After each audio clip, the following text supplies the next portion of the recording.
Olá, querido ouvinte do Fora do Meio, sejam muito bem-vindos ao nosso podcast, a mais um episódio desse podcast. E para mim, o episódio que eu vou apresentar para vocês hoje, ele é um dos mais importantes até agora, pelo tema e por ele ser uma evolução de um assunto que a gente já tratou no passado. Você que acompanha a gente desde o começo deve lembrar que no episódio 5 a gente tratou sobre a homofobia. E o episódio de hoje a gente vai fazer uma evolução desse assunto, um upgrade dele, porque houveram mudanças no Brasil com relação à homofobia. E o episódio de hoje ele tem a honra de receber duas pessoas que vão discutir comigo a criminalização da LGBTfobia no Brasil pelo STF, numa votação que se dividiu em algumas partes, mas que foi concluída no dia 13 de junho, onde 8 dos 11 ministros do Supremo votaram para equiparar a homofobia com o racismo. Quando foram julgadas duas ações, ação direta de inconstitucionalidade,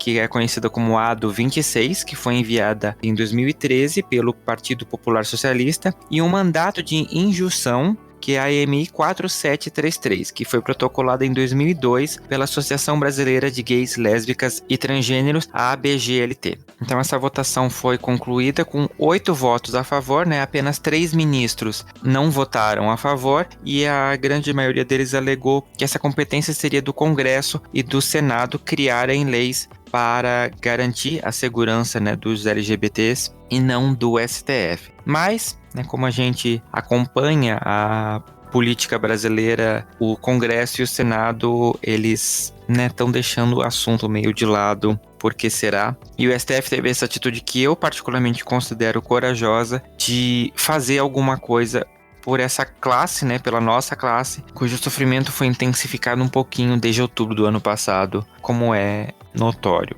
Então vamos lá, sem mais delongas, para o Armário Aberto. Armário Aberto. E então, o Armário Aberto desse episódio vai discutir a criminalização da LGBTfobia, e eu tenho a honra de receber convidados muito especiais e com muita propriedade para falar desse assunto, Ambos vivem nesse ambiente jurídico, e eu vou pedir então para vocês, por favor, se apresentarem para a nossa audiência. Gente, eu sou Bruna Andrade, sou advogada, mestre em Direito, especialista em Direito Homotransafetivo e sou a fundadora da startup Bicha da Justiça. Oi, gente, eu sou Paulo Iotti, sou doutor em Direito Constitucional, do Grupo de Advogados pela Diversidade Sexual e de Gênero, especialista em Direito da Diversidade Sexual e de Gênero e Direito Homoafetivo, e sou advogado que moveu as ações no Supremo que geraram o julgamento que reconheceu a homotransfobia como crime de racismo. Muito bem, pessoal. Primeiramente, muito obrigado, pela presença de vocês aqui no Fora do Meio. Eu acho que eu não poderia estar cercado de melhores pessoas para discutir esse tema que está tão em voga, é tão polêmico ainda, apesar de fazer já um mês da votação do STF. E eu acho que, a gente já tratou essa questão em um episódio anterior, no episódio 5 aqui do podcast, mas eu acho que é importante a gente começar dando uma visão jurídica do o que é homofobia. Para começar, já deixando todo mundo no mesmo nível. Olha, homofobia, na verdade, é um termo que, principalmente na academia, é usado para se referir à discriminação por orientação sexual, e transfobia à discriminação por identidade de gênero. Então, por assim dizer, homofobia se refere a lesbofobia, gayfobia, bifobia, e transfobia se refere, como o próprio nome diz, à opressão contra travestis e transexuais. E pessoas trans em geral, Então, você se refere, então, à opressão às minorias sexuais e de gênero, às pessoas que não são heterossexuais ou cisgênero. Basicamente é isso que a gente se refere por homofobia. E transfobia, sempre importante destacar a transfobia, Eu uso há muitos anos, foi eu que criei, mas um neologismo que fala em homotransfobia, juntando as duas palavras, que é um termo que acabou sendo usado, acolhido lá no Supremo Tribunal Federal também. Muito importante essa fala, Paulo, até porque é uma coisa que eu descobri pesquisando, né, para fazer esse podcast. As pessoas acabam confundindo muito a homofobia e englobando a transfobia, e são coisas um pouco diferentes, né? São, como você falou, uma se refere, tem a questão da identidade do gênero, que afeta muito e que difere uma coisa da outra.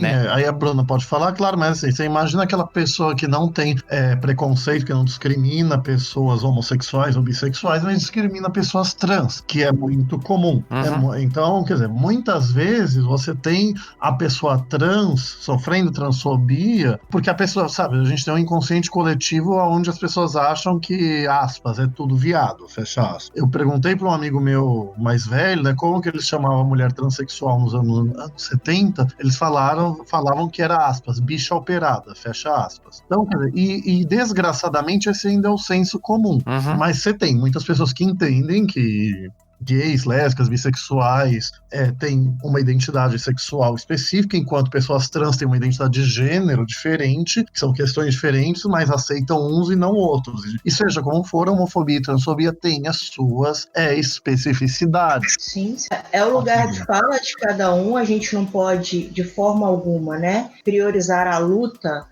em relação à questão da orientação sexual em detrimento da identidade de gênero. Sim. Então, eu acho muito importante quando o Paulo associa mesmo a questão da homofobia da transfobia, porque são dois recortes distintos. A gente tem o costume de colocar a população LGBT num balaio só, enquanto minoria, mas são vivências distintas e são pautas distintas também. Uhum. Mas, no dia a dia, eu gosto mais de usar o termo LGBTfobia, porque engloba todo mundo, e fica talvez um pouco mais fácil de compreender a discriminação em relação da orientação sexual e da identidade de gênero. Eu ia falar, acabou me fugindo, perdão. Tem a questão das pessoas intersexo também, né? Eu até entendo que é uma questão de identidade de gênero, né? Uma pessoa que assume uma identidade de gênero distinta daquela que lhe foi atribuída ao nascer, não é? Em razão do genital, mas assim, com uma agravante que na pessoa intersexo, antigamente chamada de hermafrodita, né? Não usem mais este termo porque é pejorativo, mas mais para as pessoas entenderem. Você tem uma cirurgia mutiladora, né? Que os médicos não sabem dizer se vai ser homem, se vai ser mulher, que nasceu ou com genital ambíguo ou com uma genética ambígua, né? Há mais de 40 tipos de intersexualidade. Aí eles fazem uma cirurgia, jogam uma moeda, por assim dizer, eles fazem uma escolha mais ou menos controlada a partir dos critérios que eles criaram. Sim. Na ciência médica. Enfim, aí a pessoa descobre muito depois que o sexo que escolheram cirurgicamente para ela não é aquele coerente com a identidade de gênero autopercebida dela. Então eu considero uma questão muito análoga das pessoas trans, num sentido amplo, pelo menos é uma discriminação por identidade de gênero. O LGBTfobia, o LGBTI-fobia, etc., realmente tem sido um termo mais usado para abarcar todas as identidades principais, mas sempre tem tem pessoa que se identifica como pansexual, que se diferencia do bissexual, por exemplo. O bissexual seria limitado ao binarismo de gênero, e pansexual seria uma pessoa que se relaciona independente de gênero. Para essa visão, eu sempre acho que é uma visão um pouco injusta com a bissexualidade, mas tá bom. Então tem os assexuais, as pessoas que se denominam queer, quer dizer, que não se denominam com nenhuma das identidades hegemônicas, mas também não se identificam como hétero cis. Então é uma disputa terminológica. A gente está tendo movimento. No mundo a gente ainda vai definir. Então o importante é você, realmente, como a gente falou aqui, reconhecer todas as identidades, todas as especificidades e acolher as demandas específicas de cada uma. Muito bem. E Paulo, especificamente para você agora, que foi o redator dos projetos ADO 26 de 2013 e o MI 4733 de 2012, como que foi o processo para chegar nesse formato, né? Para chegar desse projeto que foi julgado pelo STF envolvendo a criminalização da LGBTfobia? Primeiro, isso é importante, não é um projeto, né? Projeto é uma coisa de projeto de lei, são 2 ações judiciais. Isso, a ação, né? O contexto histórico foi o seguinte, né? A gente tinha tido há pouco tempo antes a decisão do Supremo, da união homoafetiva, que a vitória a gente até esperava, mas foi surpreendente a unanimidade no Supremo Tribunal Federal, a união entre pessoas do mesmo gênero como família. Isso animou a militância LGBTI+. Aí, quer dizer, o que gerou as ações especificamente foi a Rita Colasso, uma ativista ativista do Rio de Janeiro, bacharel em Direito, doutora em História, falou no blog dela, né, que o Supremo Tribunal Federal ele tinha regulamentado a greve do serviço público civil em 2007, porque a Constituição exigia a criação de uma lei que regulamentasse esse direito e o Congresso nunca criava. Então, se ela falou assim, se o Supremo pôde regulamentar a greve no serviço público, apesar da Constituição exigir lei do Congresso para isso, então por que ele não poderia regulamentar a criminalização da homotransfobia, apesar da Constituição, da mesma forma, exigir lei formal nesse sentido? Então, isso, eu já pensava nisso há alguns anos, isso chegou o movimento LGBTI+, e aí a senadora recém-eleita Marta Suplicy falar comigo, né, perguntando se eu não faria essas ações. Aí eu falei que sim. Aí eu demorei alguns meses, uns 3 meses depois eu escrevi a ação, aí pensamos um pouco mais, aí em maio de 2012 eu distribuí o mandado de injunção, o MI 4733 pela BGLT. E aí foi distribuído, né, que falamos, aí não me lembro exatamente quando, mas o João Júnior, que então trabalhava com o deputado João Willis, me apresentou o Eliseu Neto, que é do PPS Diversidade, agora Cidadania e Diversidade, né, porque o pessoal não encampou a ação, o pessoal tem uma concepção de não apostar no direito penal para proteção dos direitos humanos, que é a ideia das ações, a ideia do julgamento. Aí ele levou para o Roberto Freire, que foi o presidente nacional do PPS, que topou a empreitada, e aí em dezembro de 2013, o Roberto Freire me assinou a procuração para mim, eu entrei com a ADO 26, Ação Direta de Inconstitucionalidade por Omissão, número 26, e pedindo, então, as idênticas. A forma como eu entendo a ADO e o MI, eu sempre entendi que o pedido, a eficácia da decisão é a mesma, mas isso é muito juridiquês. Então, quer dizer, aí as duas ações pedem, né, que o Supremo reconheça a obrigação constitucional do Congresso Nacional em criminalizar de maneira específica a homofobia e a transfobia. São os dois termos que eu uso nas ações, eram e são ainda os termos hegemônicos, mas eles falam, como a gente falou agora há pouco, em toda a discriminação, opressão por orientação sexual e identidade de gênero. Então a LGBTI+, fobia está abarcada. Então reconhece a obrigação constitucional, quanto declara o dever do Congresso aprovar uma lei criminalizando a homotransfobia. Então é o que a gente chama de declarar a mora inconstitucional. Mora no sentido de boleto mesmo, de demora, já devia ter feito e não fez. Então, aí eu falei pro Supremo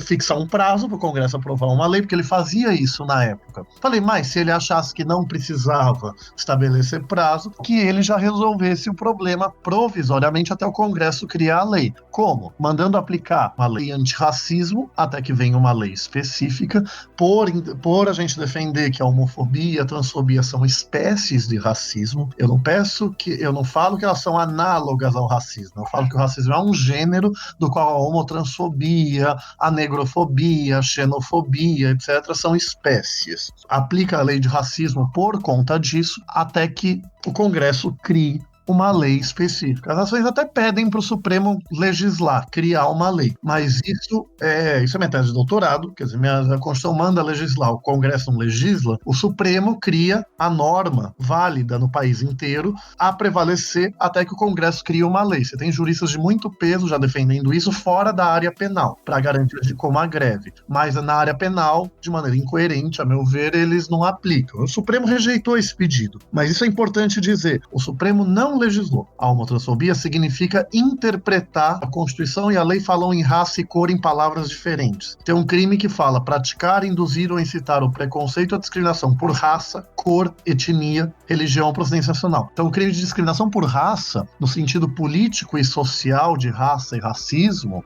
abarca a homotransfobia.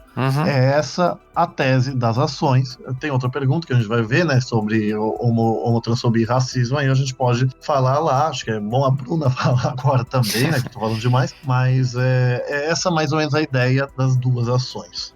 Não, essa é uma parte até bem interessante, porque tudo que eu li a respeito, né, dessa questão da equiparação, houve muitas críticas a embarcar a LGBTfobia dentro do racismo, porque as pessoas têm um conceito muito equivocado do que é o racismo mesmo para a lei. Eu vi muita gente falando sobre isso, mas tipo assim, como que vai ser a mesma coisa, etc e tal. É interessante a gente explicar essa equiparação.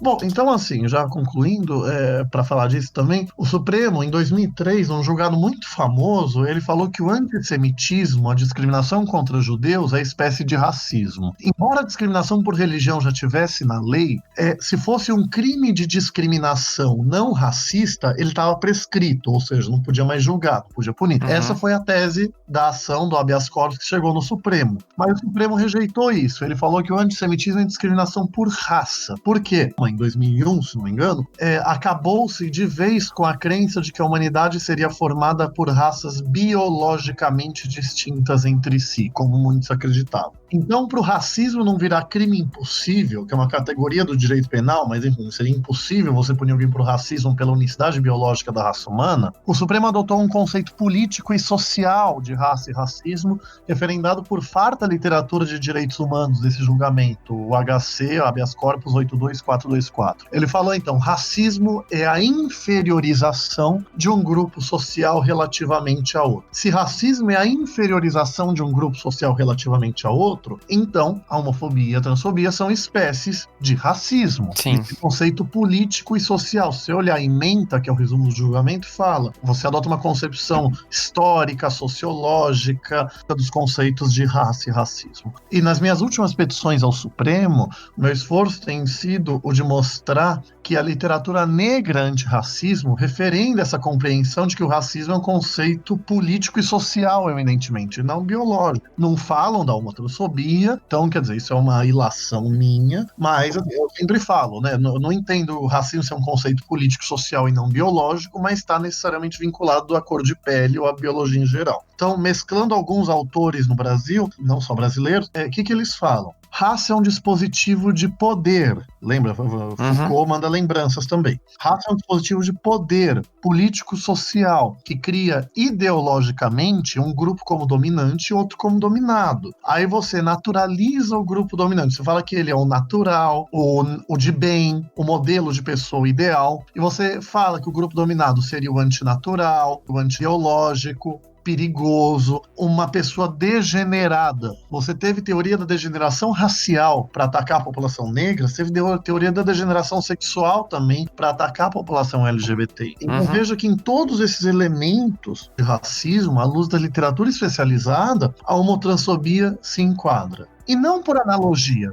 Analogia não pode ter crime por analogia. Você pode dar direito por analogia, mas não pode ter crime por analogia. Analogia é você dizer que as situações são diferentes, mas seriam idênticas no essencial. Então, criminalizar por analogia seria dizer algo como que a homotransfobia seria tão grave quanto o racismo e, portanto, deveria ser punida da mesma forma. Eu falo que não. A homotransfobia é espécie de racismo. Se enquadra neste conceito de racismo. Na síntese do Supremo, na tese que o Supremo aprovou de uma página, ele fala o terceiro parágrafo. Então, ele foi um conceito longo que ele acolheu esses elementos da literatura negra antirracismo que eu falei, mas no essencial o racismo supõe a desumanização relativamente a outro, uma inferiorização desse grupo para garantir privilégios ao grupo dominante e inferiorizar de maneira estrutural, sistemática, histórica, institucional o grupo dominado. Então, a tese do Supremo acabou, inclusive, com a tese do racismo reverso, que não existe. Branco não sofre racismo. Agora que a gente ganhou a homotransfobia como racismo, então heterossexual e cisgênero não sofre racismo. Eu citei na sustentação oral a fala da minha querida amiga Djamila Ribeiro. Falou assim, o racismo supõe um sistema de relações de poder e opressão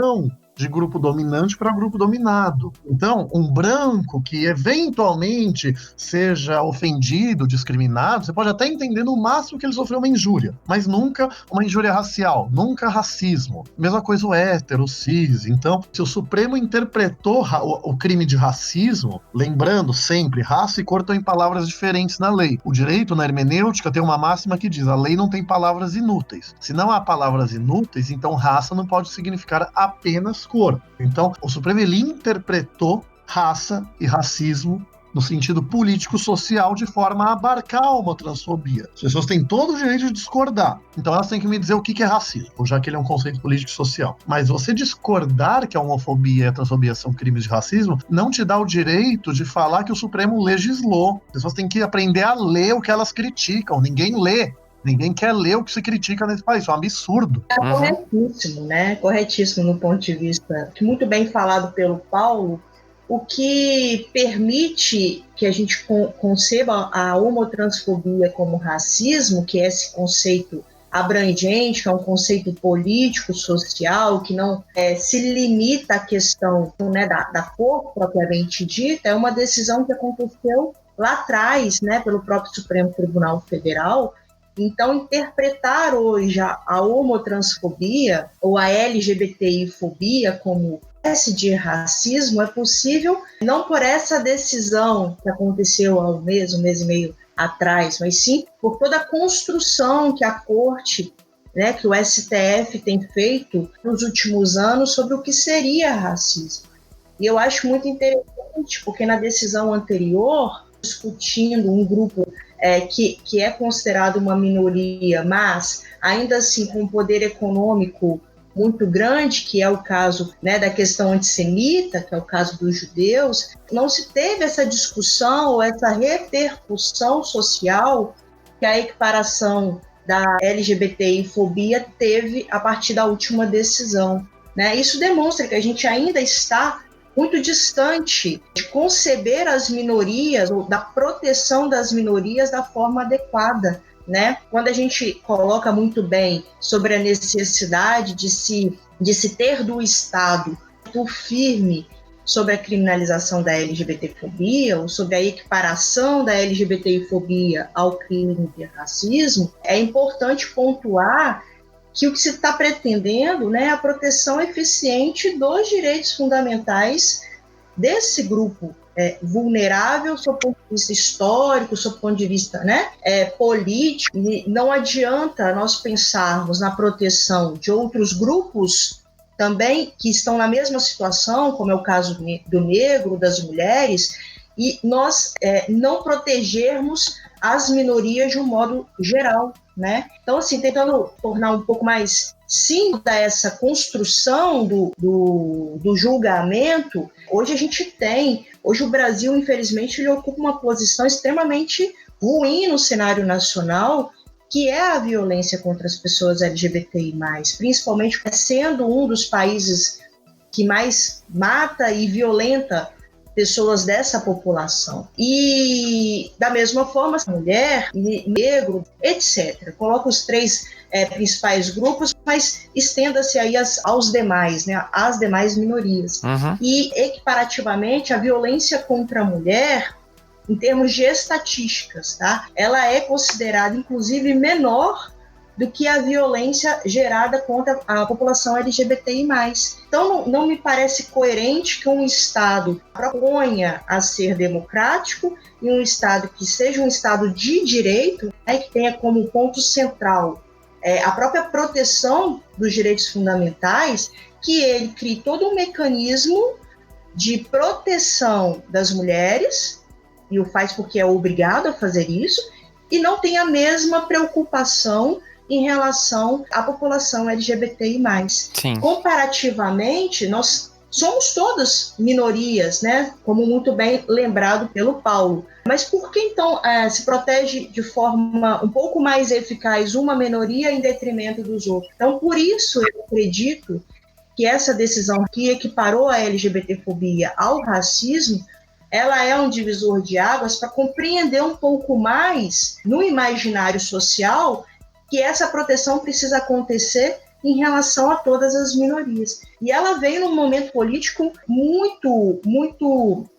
importante, né? Uhum. Pós-eleições, né, do ano passado, as pessoas se sentiram no direito de sair do armário, demonstrar um discurso de ódio que tem crescido significativamente, quando um dos poderes do Estado se posiciona no sentido, olha, aqui não é a farra dos bois, né? A gente vive, né, um retrocesso muito grande social, mas compreendam que se isso continuar acontecendo, vocês responderão por um crime mais gravoso, né? Uhum. Então, esse posicionamento do Supremo, para além da questão jurídica, para além da questão de proteção dos direitos fundamentais, ele é um posicionamento extremamente coerente do momento histórico que a gente vivencia. Eu enxergo dessa forma. Não sei se o Paulo concorda, mas eu enxergo dessa forma. Sim, não, perfeito, Bruno. Fico muito feliz com a sua fala, obrigado. E é realmente isso, você falou algumas coisas que pontuam muito bem o que alguns ministros e ministras falaram, né? Quer dizer, os ministros Alexandre de Moraes e Roberto Barroso falaram, né, por exemplo, que a população LGBTI+, é o único grupo vulnerável que não tem uma lei penal específica que lhe proteja, uma lei em geral, né? Então, quer dizer, eu falei lá, né? Quer dizer, a lei antirracismo, vamos tirar aqui raça e cor em palavras diferentes, mas assim, ela protege, então, negros, religiosos, estrangeiros e índios, né? Grupos étnicos em geral. Você tem a Lei Maria da Penha, protegendo penalmente a mulher, né? Contra a violência doméstica.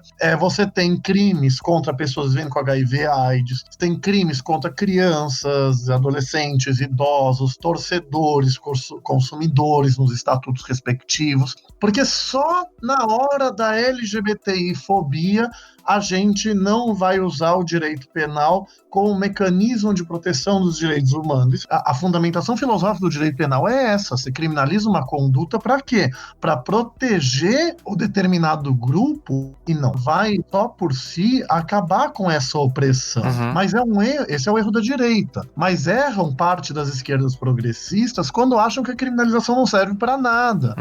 E só tem efeitos negativos, como tem a seletividade penal, que a gente pode falar depois. Mas eu, contra os dois lados, eu falei no Supremo, o caso do estupro e do homicídio. Embora não sejam criminalizadas, são condutas horrendamente ainda muito praticadas. Então erra a direita. Mas muita gente não estupra e não mata porque é crime. O horrendo caso de anos atrás de um cidadão que queria uma marcha para legalização do estupro. Logo depois o Supremo permitia a marcha pela legalização da maconha, e sei lá quantas centenas de pessoas curtiram essa postagem antes do Ministério Público tirar do ar. Não me deixa mentir. Não se pode hierarquizar opressões. É outra coisa que a gente fala nas ações, um discurso que eu divulgo muito, embora quem falou pela primeira vez foi o Beto de Jesus, um ativista gay histórico aqui no Brasil. E se você criminaliza algumas e não criminaliza outras, você está dizendo que as criminalizadas são mais importantes e, portanto, merecem um repúdio maior que as não criminalizadas. Então, assim, eu sou super favorável a gente reformar todo o sistema penal, o Código Penal, as leis penais, para uma lógica de justiça restaurativa, preocupada com foco em recuperação da vítima e até, por assim dizer, ressocializar de maneira mais ampla a pessoa que cometeu o fato criminoso. Não sou contra o abolicionismo penal de maneira nenhuma. Se a gente criar um projeto de lei, uma lei que substitua as penas de prisão por outras penas pragmaticamente eficiente, eu sou a favor, mas é que assim, a gente já tem, eu misturei os temas, me desculpe, penas alternativas a gente já tem no Brasil. Se a condenação criminal é de até 4 anos, o juiz substitui a pena de prisão por uma pena alternativa. Então, pode ser cesta básica, que a Lei Maria da Penha proíbe naquele contexto, pode ser prestação de serviço comunitário. Tem um caso do Alexandre Frota contra o João Willis. O Alexandre Frota divulgou uma fake news contra o João Willis, que foi entendido como injúria e difamação, se não me engano. Ele foi condenado criminalmente. O que o juiz faz? Condena a X tempo de prisão, de reclusão, substituído por... O Alexandre Frota foi condenado a picar papel num fórum aqui em São Paulo, pelo tamanho da pena. Mas eu sou super a favor de reformar todo o sistema penal para todas as penas serem alternativas, etc. Mas assim, até o minimalista penal, quem fala em estado penal mínimo, fala que em casos muito graves de homicídio, estupro, genocídio, tortura, nesses casos tem que ter prisão. Então, assim, quem é abolicionista tem que dizer o que a gente faz nesses casos graves. Mas, dito isso, eu sou super a favor da gente reformar o sistema penal inteiro para uma lógica mais humanista, para uma lógica não privativa de liberdade, se for possível. Fico à disposição para ajudar a construir um projeto nesse sentido. Mas até lá, ou se muda o sistema penal inteiro, ou se criminaliza a homotransfobia como se criminaliza tudo nesse país, porque não somos tubos de ensaio. Eu falo isso num artigo há anos e falo, né, quer dizer, quem me chama de esquerda punitiva reverberando uma fala da professora Maria Lúcia Carão, uma abolicionista criminóloga famosa, que inclusive acusa o Supremo de ter criminalizado por analogia. Então a ilustre professora não leu com atenção a decisão que ela critica. É uma fala irresponsável, porque a Maria Lúcia Carão, argumento de autoridade, muita gente vai ler ela e não vai ler mais ninguém. Então eu faço essa crítica dura, mas a princípio, mas entendo eu, né, que respeitosa a ela sempre. Mas para quem me chama de esquerda punitiva, eu chamo de esquerda idílica. Uma esquerda que está lá no mundo das ideias do Platão, numa utopia, e não me diz o que a gente faz no mundo real no curto prazo, pelo menos com esses casos gravíssimos de violência física, assassinato, genocídio, que até quem defende o direito penal mínimo, que é a posição do deputado Jean Willis, que nesses casos excepcionais tem que ter privação de liberdade. O Jean é a favor da criminalização da LGBTfobia, mas com penas alternativas em tudo aquilo que não seja violência física. Aí ele já foi muito generoso, eu acho, que ele tem essa posição, que ele é muito criticado no movimento, mas depois das sustentações orais, dia 13 de fevereiro, ele publicou um artigo, não lembro se foi no Estadão, mas num jornal ficou online físico. Primeiro que ele me elogiou muito, sou eternamente grato, ele falou que eu seria o maior advogado de direitos humanos do país, fico muito lisonjeado. Mas ele falou assim, vamos separar a questão jurídica da política. Juridicamente, o Pauliotti está certo e a homotransfobia tem que ser considerado crime de racismo. Aí, politicamente, ele fala as ressalvas dele ao uso do direito penal. Eu achei maravilhoso. Uma do Jean apoiar a procedência das ações. Ou seja, ele falou, enquanto a gente não muda as leis, enfim, a homotransfobia tem que ser considerada crime de racismo. É isso que as pessoas não querem muito entender, a diferença de direito para política. Você disputa politicamente o significado do direito, mas no sentido estrito, são coisas diferentes.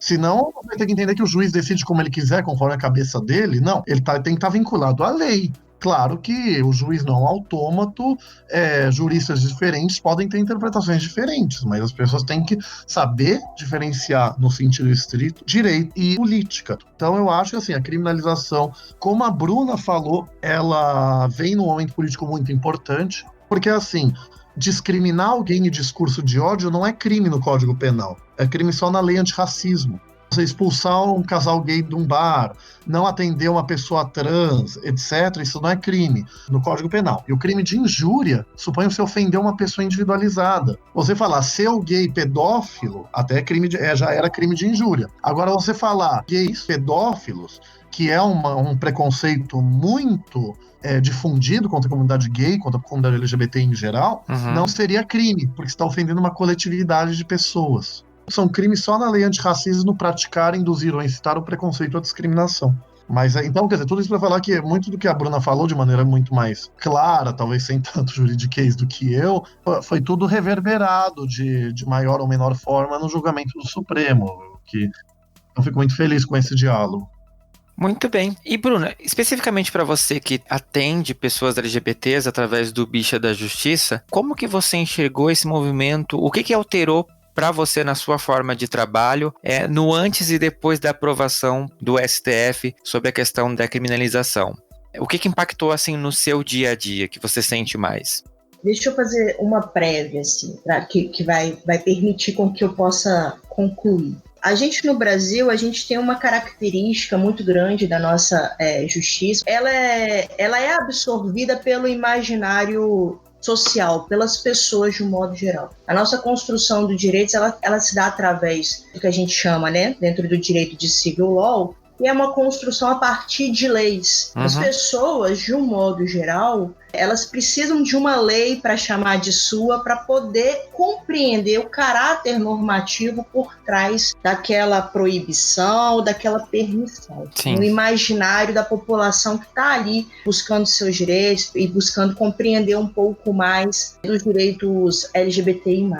A decisão do Supremo Tribunal, existia uma dificuldade muito grande da comunidade, de um modo geral, de compreender que eles tinham direitos e de como esses direitos seriam aplicados no dia a dia, ou como que eles iriam atrás dessa implementação diária dos seus próprios direitos. E o Bicha nasceu justamente para isso, né? Para trazer essa informação da existência dos direitos e como que nós, população LGBTI+, vamos conseguir implementá-los. Com a decisão, pelo momento político, como eu ressaltei anteriormente, as pessoas compreenderam que, de fato, elas têm direitos e que existe dentro de um Estado pelo menos um dos poderes preocupados, né? Então, eu enxergo como um divisor de águas, né? Porque, de um modo geral, a gente vinha com a informação, olha, você tem direito de não ser discriminado. Para ser bem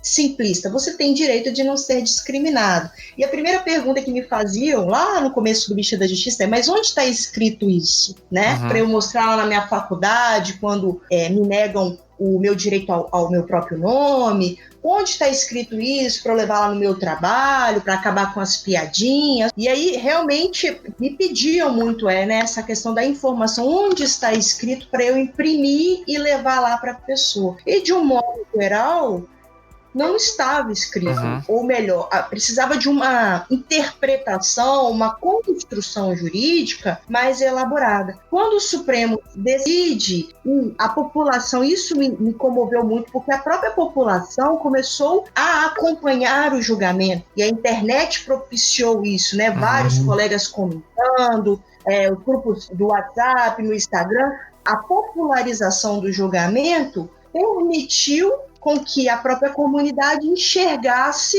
que são acobertados por uma decisão judicial que tem força de lei. Sim. Então, no meu dia a dia mudou bastante. Mudou porque houve uma credibilização maior e nós não estamos desamparados. E que a tutela do Estado para a população LGBTI+, ela é um dever do Estado e que existem mecanismos para se coibir tanto a violência quanto a discriminação, e assim sucessivamente. Então, eu considero a decisão do Supremo um divisor de águas, principalmente porque, no momento político que nós vivenciamos, a comunidade, de um modo geral, estava desacreditada e que a gente iria vivenciar um retrocesso muito grande na conquista dos direitos que nós tivemos nos últimos anos. E além de tudo, né, Bruna, a mensagem do Supremo foi maravilhosa, né? Até os votos contrários, até o voto do Marco Aurélio, que não reconheceu nem a omissão do Congresso, eu fico chocado com isso, Marco Aurélio, em alguns momentos, mas assim, todos foram enfáticos no repúdio à homofobia, à transfobia. Até nas sustentações orais dos advogados que eram contra, estava lá o pessoal da ANAJURE, Associação Nacional de Juristas Evangélicos, a gente estava preocupado, quase todas as sustentações orais contrárias também deixaram claro repúdio à homofobia, à transfobia. Teve uma de um cidadão que aí foi, como eu posso falar de uma maneira educada, foi extremamente desrespeitosa, eu virei meme na internet de tanto absurdo que ele falou, né? Mas assim, em geral, todos falavam assim, olha, discordavam, né, do Supremo reconhecer como racismo, etc., mas todos repudiavam a homotransfobia. Então, e a mensagem do Supremo foi de que o Estado brasileiro, os poderes políticos, legislativos e executivos, país afora, não só o federal, tem que atuar para proteger a população LGBTI+.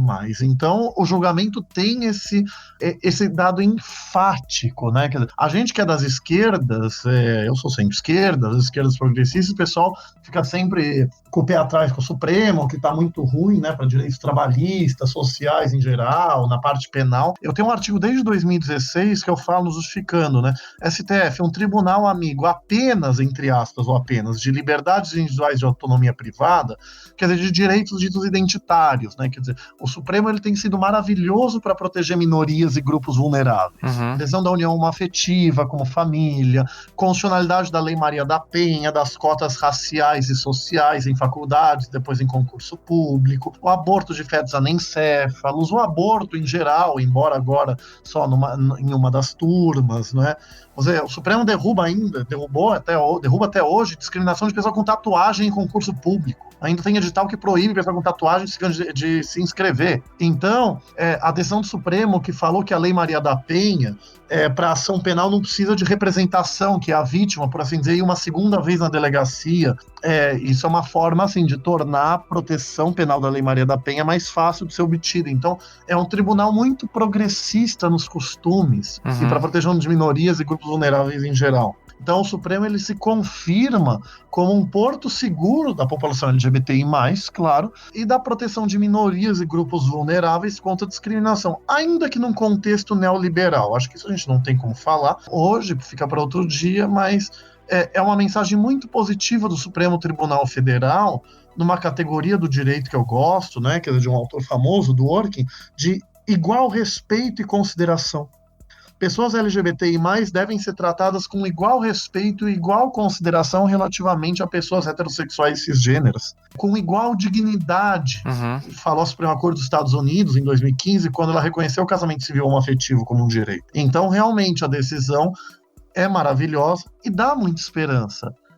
Em fevereiro, felizmente, graças a Cher, a deusa, né, eu só recebi manifestações de carinho, agradecimento, felicidade, mas assim, é indescritível e é até emocionante, a gente fica muito feliz de ver como essa decisão, desde as sustentações orais, como elas deram alegria, esperança para a população LGBTI+, de que agora a opressão homotransfóbica vai conseguir ser punida. Então, isso realmente é algo muito importante. Assim, a gente vai ter a mesma dificuldade que a população negra tem de implementar a lei antirracismo. É uma coisa difícil, a jurisprudência é restritiva, mas se você está com um bom advogado, principalmente se o movimento social pressionar o judiciário, não só em casos de grande repercussão, mas a pressionar que casos de opressão sejam considerados como criminosos e não como manifestação de liberdade de expressão, por assim dizer, a gente vai conseguir punir o homotransfóbico. E isso com penas alternativas. Deixa eu voltar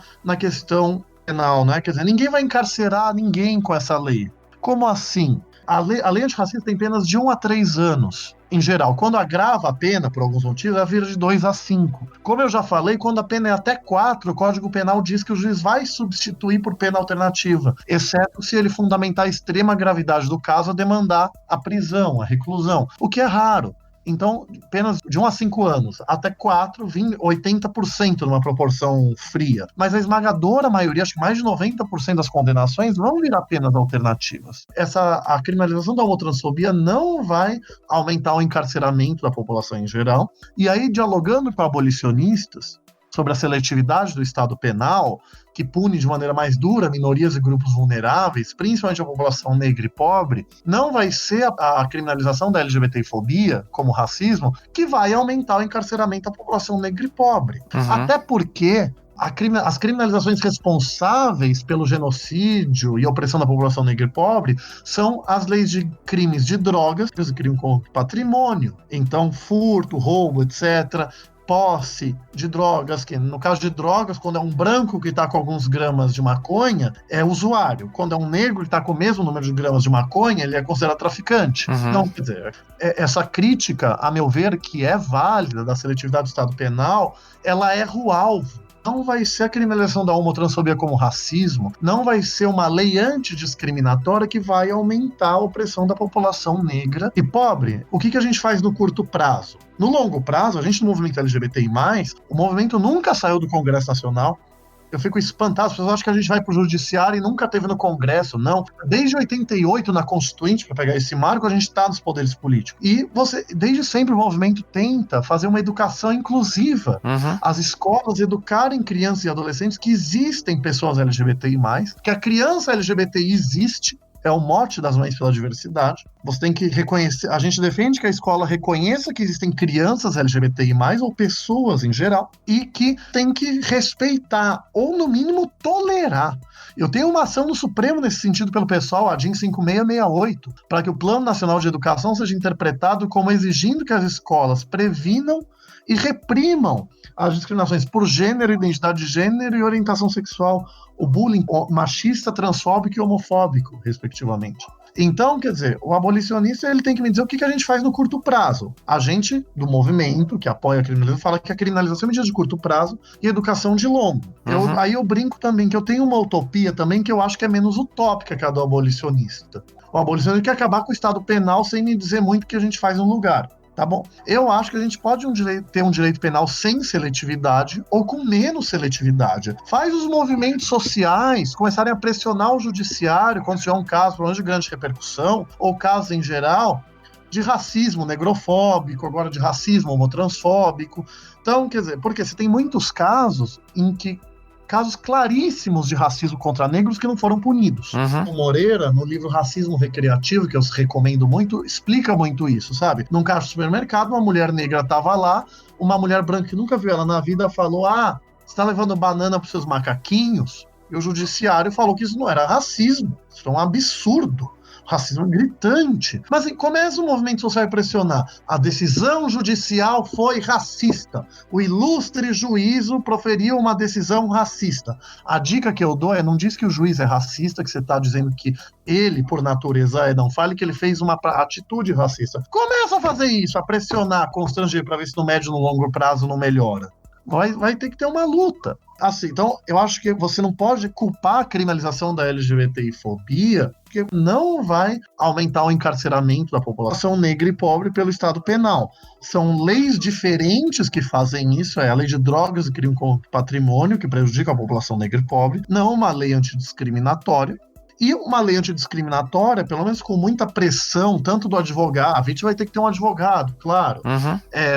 E aí eu falo, vamos criar redes de proteção, dar advogados pro bono, gratuitos, para essa população, psicólogos também vão acolher essa vítima de discriminação em geral. E os movimentos sociais pressionarem o judiciário, eu acho que a gente consegue mudar, pelo menos um pouco, o direito penal no longo prazo. Então, a gente luta com o direito penal para punir a pessoa no curto prazo, vai ser uma pena alternativa. Pode ser direito civil também. Quem não quer usar o direito penal, processa no cível, pede indenização.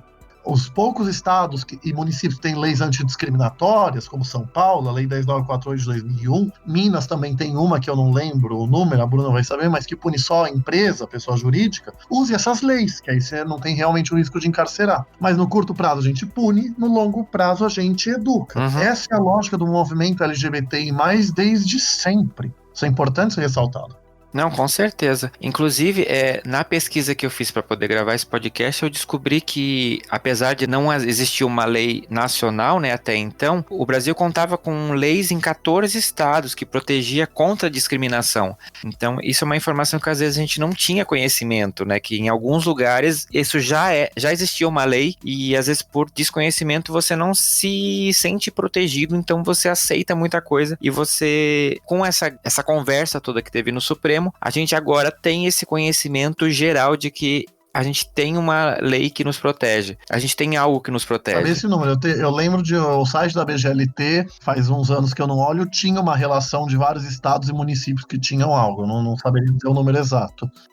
E como que vocês enxergam, agora que a gente tem essa decisão do STF, a adequação dos poderes públicos para poder cumprir essa lei? Porque a gente sabe, né, a gente escuta nos noticiários que às vezes a gente não pode contar. A polícia não tem o treinamento necessário para poder acolher uma denúncia de LGBTfobia, ou quando recebe o comportamento dela não é muito adequado, no sentido de proteção. O que vocês entendem que seria o movimento do Estado, né, do poder público no futuro? Criar delegacias, criar outras formas da gente poder fazer denúncias e proteger a população LGBT, agora que tem a decisão do STF? Eu enxergo da seguinte forma, como o Paulo pontuou, é uma construção, né? Nós não vamos, da noite para o dia, ter uma tutela completa e abrangente dos direitos homotransafetivos no Brasil. Foi um passo significativo. Esse passo ele não é pioneiro, né? Essa construção ela já tem 10, 15 anos de forma mais efetiva, né, do reconhecimento dos direitos homotransafetivos, mas o passo da criminalização da homofobia ele foi um passo significativo. Eu enxergo que, novamente, a comunidade ou a população LGBTI+, tem um papel importante, né, na cobrança de que essa implementação ocorra de fato.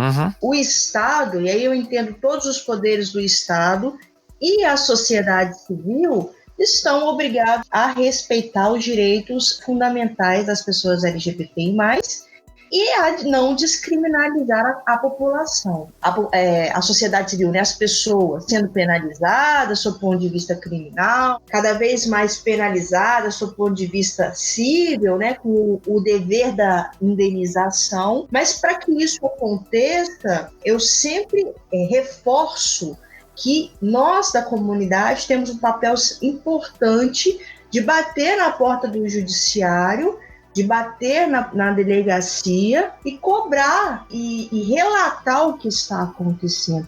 E eu acredito que isso vai acontecer, e essa situação ela vai acontecer cada vez mais. Se a população, se nós da comunidade não tínhamos uma decisão ou uma lei para chamar de nossa, para nos proteger nesse sentido, a partir do momento em que essa decisão se tornou evidente, cada vez mais a comunidade vai se sentir mais confiável, né, de procurar as delegacias e o judiciário. Mas não é um movimento da noite para o dia. As delegacias não se tornarão receptivas e adequadas da noite para o dia. É um movimento que tem que acontecer de forma abrangente, tem que haver educação no Poder Executivo, no Legislativo, no próprio Judiciário, e nós temos que nos movimentar no sentido de bater a porta desses três poderes e cobrar um posicionamento no sentido de implementar o direito reconhecido pelo Supremo. Senão, acaba que a decisão se torna ineficaz, né? Então, eu enxergo que esses são os próximos passos. O mero reconhecimento, ele é significativo, ele vem num momento decisivo, ele foi importantíssimo. Agora, cabe a nós continuar o movimento de luta, continuar o movimento de cobrança, para que tanto as delegacias, aí já analisando o poder executivo, né, sejam preparadas para o recebimento da população, porque a gente sabe que a realidade da maioria dos estados não é uma realidade receptiva, né? É cobrar e cada vez mais cobrar para que toda essa construção que tem acontecido não seja uma construção ineficaz. Perfeito, concordo plenamente com tudo que a Bruna falou. E então agora, quer dizer, quando vem uma lei, nesse caso uma decisão judicial com força de lei, né, a gente tem, aí vem a luta para implementar a lei, para a lei se tornar efetiva, eficaz. Aí a gente vai ter que discutir enquanto movimento social como que a gente vai fazer para essa lei não cair no esquecimento, como a Bruna falou, na ineficácia. Então aí é um movimento social, movimento LGBTI+, vai ter que discutir como agir, claro, e estratégias, mas assim, tem que capacitar e sensibilizar. Capacitação é ensinar a trabalhar com a lei. Sensibilizar é mostrar que a pessoa merece igual respeito e consideração, né? A gente é desumanizar. Falei no Supremo, no argumento do racismo. Não é a gente que se considera uma raça apartada. São homotransfóbicos, LGBTI-fóbicos, que nos consideram uma raça do demônio a ser segregada, exterminada ou algo mais. Então, é sensibilizar também, além de capacitar. Assim, delegacias especializadas. Não precisa ter uma delegacia só para LGBTI+.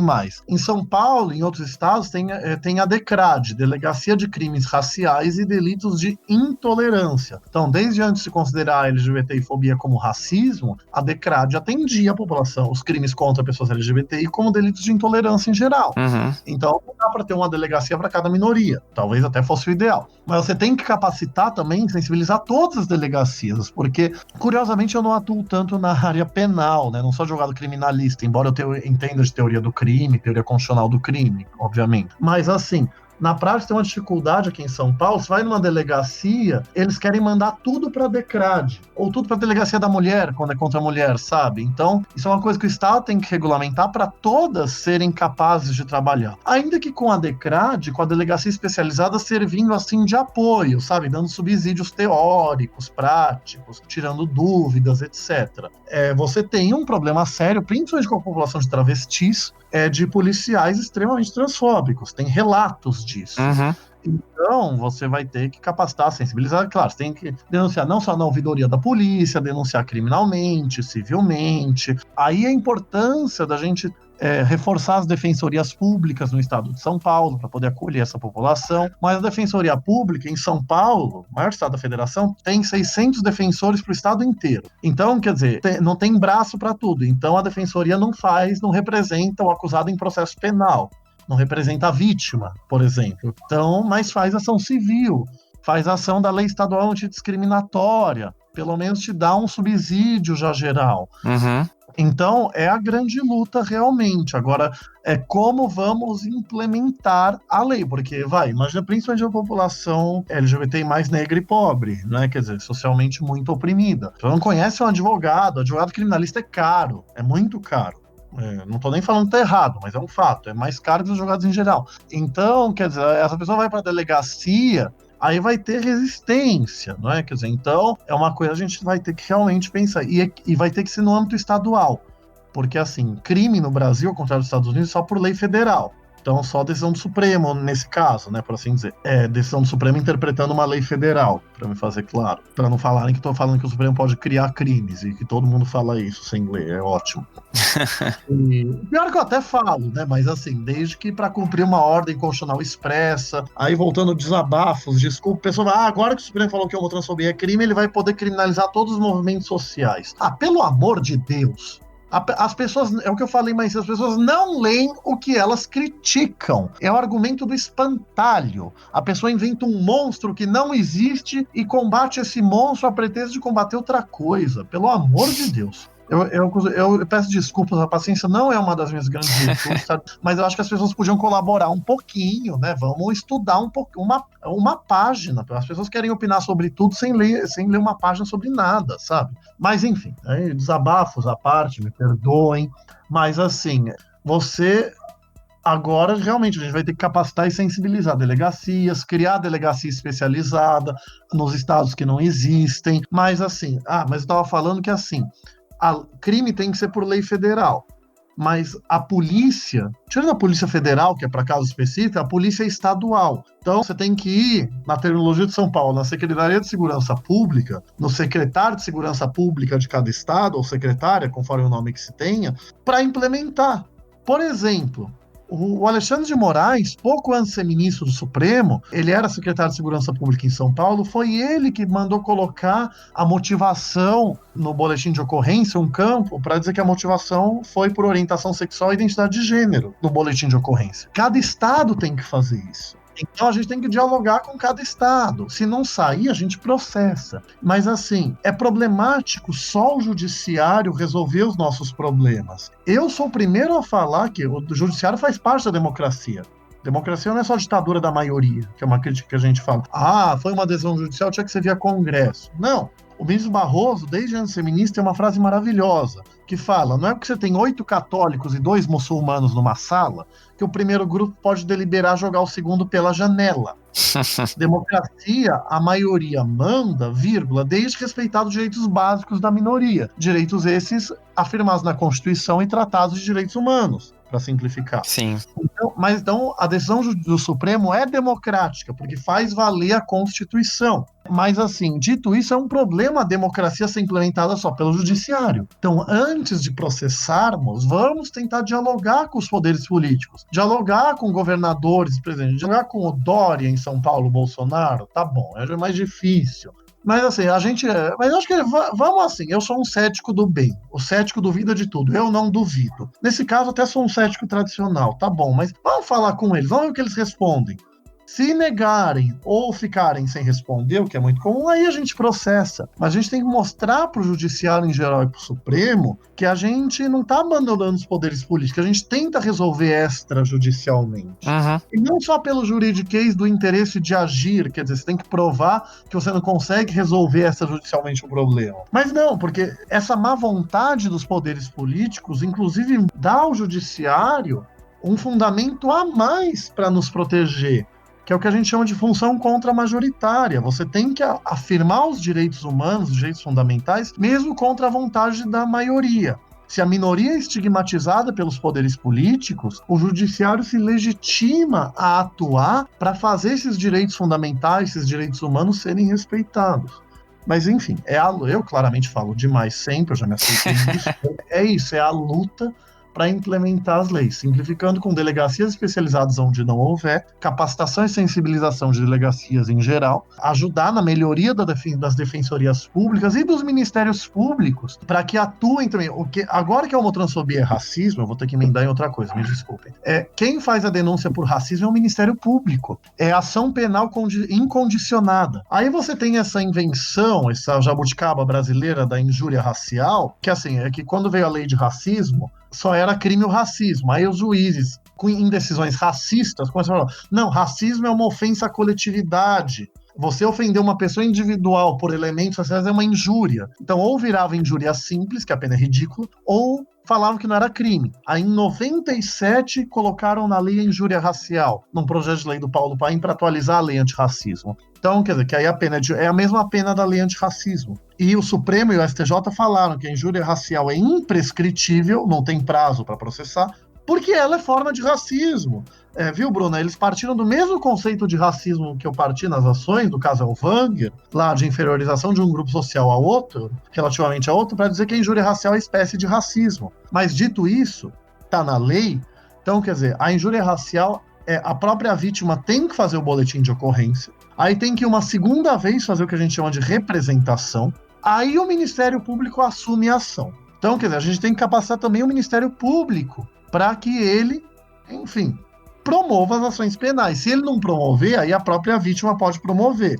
Diz lá, ação penal privada subsidiária da pública, para quem for do direito. Mas, assim, a gente precisa da parceria do Ministério Público e da Defensoria Pública, claro. Também para ações civis, né? Lembra a fala do Levi Fidelix em 2014? Não era considerada crime, mas a Defensoria Pública entrou com uma ação de indenização por dano moral coletivo. Ganhou em primeira instância, perdeu em segunda, tá para ser julgado no Superior Tribunal de Justiça. E aí, lembrando, e essa fala do Fidelix é um bom exemplo, tá nas suas perguntas, né? Quer dizer, alguma coisa nesse sentido. O que a gente vai processar? Depois não deixa a gente esquecer de falar da questão da liberdade religiosa, que é muito importante. Ninguém vai prender padre ou pastor por falar que seja lá o que for é pecado. Sim. O Levi Fidelix, ele não foi processado por dizer que aparelho excretor não reproduz. Isso eu costumo dizer que prova que ele fala pelo aparelho excretor dele.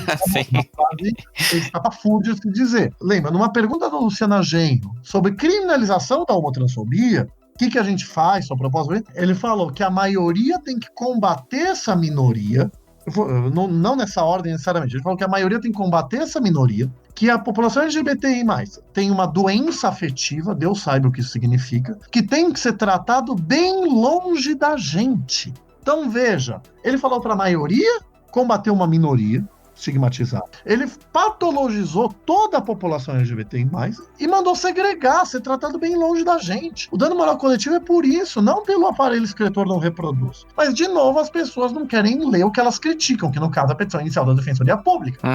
Então, a gente precisa do apoio destes, a Defensoria normalmente é mais progressista que o Ministério Público, embora haja promotores e promotoras muito progressistas também. Mas é um diálogo que a gente tem que ter, inclusive para eles fazerem as ações e a gente apoiar as ações. Agora que a homotransfobia é racismo, a Lei de Ação Civil Pública fala que grupos raciais podem entrar com ação também. Não está lá LGBTI+, era polêmico se a gente podia entrar antes, com uma ação coletiva. Enfim, se racismo é um conceito político-social, pessoas LGBTI+, o conceito de grupo racial e raça também é político-social. Então, pessoas LGBTIs também são uma raça, mas no sentido político-social do termo. Não, é interessante você citar a parte da igreja, porque seria realmente o próximo tópico, porque é a coisa que mais se falou, né, depois que o STF julgou positivo, foi, porque pastores não vão poder mais pregar sobre isso nas suas igrejas. E isso não é real, né? O que se fala, o que quer se prevenir é o discurso de ódio. A Bíblia fala umas coisas que são, na minha visão, mal interpretadas, porque, né, contexto histórico, mas assim, não vai sair invadindo igrejas e prendendo todo mundo que citar a palavra homossexual. Exato. E aí me permite, Bruna, parênteses, estou muito feliz com um jornalista que estudou profundamente o tema antes de entrevistar a gente, estou emocionado. Mas Ótimo, né? Foi a excelente, dica, mídia em geral, a gente ama vocês, mas ajuda a gente a amar vocês também, por favor. com certeza. É isso, me permite falar, Bruna, e eu tô falando demais, desculpa, eu tô exausto Não tem também. problema. Agora eu voltei pro cansaço tradicional da exaustão que foi esse semestre pra mim por causa desse julgamento, mas enfim. Aí eu fico um pouco mais prolixo, perdão. Mas assim, aí por favor fale muito também. Não tem interrupting nem machismo aqui, pelo menos não intencionalmente. Mas Ok. eu fico muito tranquilo, viu, Fernando, de falar disso, porque eu falei isso na sustentação oral no Supremo, eu falei no Fantástico, eu falei na CBN. Ninguém quer prender padre ou pastor por falar que a homossexualidade é pecado na visão deles. No meu primeiro livro, o Manual da Homoafetividade, que nem você, divulgando o livro, o que a Bíblia realmente diz sobre a homossexualidade, do Daniel Helmiak, eu também concordo que a Bíblia não condena a homossexualidade em si, mas condutas outras descabidamente vinculadas a ela. Uhum. Mas tá bom, isso é liberdade religiosa, é liberdade de interpretação de texto sagrado. Então, eu falei no Supremo, um exemplo que eu dei para o ministro Barroso anos atrás, quando eu despachei com ele. Se eu for a um padre, pastor, etc., falar, padre, pastor, eu sou gay, o que o senhor acha, a igreja acha sobre isso? Ele me falar de maneira respeitosa, educada, falar, olha, meu filho, não precisa ser desse jeito, mas falar, olha, meu filho, para mim a Bíblia é clara, se você não mudar os seus hábitos, você não irá ao reino dos céus ou irá ao inferno. Foi um diálogo respeitoso, eu posso não gostar disso, concordamos em discordar, mas foi um diálogo respeitoso, aí é liberdade de expressão e religião. Mas pega o mesmo exemplo, eu vou ao padre, ele se afasta de mim e fala, sodomita sujo, saia daqui. E veja que sodomita é até um termo bíblico, embora também mal usado. Sim. Sodomia é o sexo não procriativo, não só o sexo entre homens. Mas tá bom, tire seus pés imundos da minha igreja. Então, isso é discurso de ódio, isso é injúria, na verdade. Aí, assim, então, uma coisa é falar que é pecado. Outra coisa bem diferente, que nem eu falei lá atrás, é falar que gays seriam pedófilos, que pessoas LGBTI mais estariam querendo destruir a família, a sociedade, cometer pedofilia em geral, converter crianças. Isso que eu tô falando, eu não tô inventando, são discursos usados mundialmente contra pessoas LGBTI. Uhum. Tem um livro que é o discurso de ódio no título. O caso é o Wanger, que eu falei lá do antissemitismo, era de um livro também. Gente, esse livro, o título é um discurso de ódio, fala a estratégia, o plano dos homossexuais para transformar a sociedade. É a tradução de um livro norte-americano, que aí foi esgotado, ainda bem que não foi reeditado. Se for reeditado, eu vou fazer uma ação contra ele, que isso é discurso de ódio puro. Aí você abre o livro, é grotesco o que você lê ali. Então, teve casos, por exemplo, eu cito nas ações um caso do Tribunal Europeu de Direitos Humanos, que ele falou que era constitucional punir criminalmente um discurso homofóbico. Eles alegavam liberdade de expressão e de religião, mas para quê? Um panfleto vinculando a homossexualidade à pedofilia. Uhum. Com respeito, isso não é liberdade de expressão nem de religião, isso é discurso de ódio. Sim. É você incitar, discurso de ódio no direito é você incitar o preconceito, a discriminação, a segregação, etc., contra um grupo qualquer. Então, aí as pessoas falam como se agora que a homotransfobia fosse crime, qualquer discurso fosse criminalizado. Pelo amor de Deus, vamos estudar um pouco. É que nem eu falei, a gente foi enquadrado na lei antirracismo. Como eu já falei, a gente vai ter a mesma dificuldade do movimento negro para punir discursos racistas. O que eles falam? Eu falei no Supremo também. Você tem que ter o animus injuriandi, o latim. Você tem que ter a intenção de ofender para um discurso ser crime. Por exemplo, pega um discurso, é uma palavra, bicha, viado, são palavras pejorativas em geral. Uhum. A gente, no movimento, ressignifica para falar, não sou gay, sou viado com muito orgulho. Uma coisa é falar, meu viado amado, ou tinha que ser viado. Veja, o contexto é tudo. Uhum. No meu viado amado, você tem uma intenção de elogiar. No tinha que ser viado, você tem a intenção de ofender. Tudo isso é contexto. Você prova por testemunhas, e-mails, se tiver, etc. Mas, assim, é extremamente difícil a gente punir um discurso como criminoso, até como civilmente ilícito para dano moral. Então você tem que entender isso, vai ser difícil. Então você vai ter que provar o animus injuriandi, a intenção de ofender. Então, os tribunais falam, veja, é um conceito certo. Se a intenção foi de brincar, falam em animus jocandi. O ministro Celso de Mello falou nesse caso, se a intenção for de descrever animus, não sei o que, para descrever em latim, você vai falar, não, tá escrito no Levítico que, enfim, quem se deitar, esqueci a literalidade do Levítico, que é uma abominação um homem se deitar com outro homem. vamos dizer isso. Eu acho que é uma frase tirada de contexto, mas tá bom. Isso não é crime, nunca vai ser. Quem disser que algo é pecado é crime, eu vou ser o primeiro a falar que é inconstitucional. Falei isso na tribuna do Supremo. Já vi pessoas falando, eu acho que o padre não tem que poder dizer que é pecado, porque isso incita a discriminação. Não, desculpa, aí você não vai ganhar. Dizer que é pecado, seja lá o que for, é um direito da pessoa. O contexto é que vai dizer se foi usado de maneira criminosa ou não.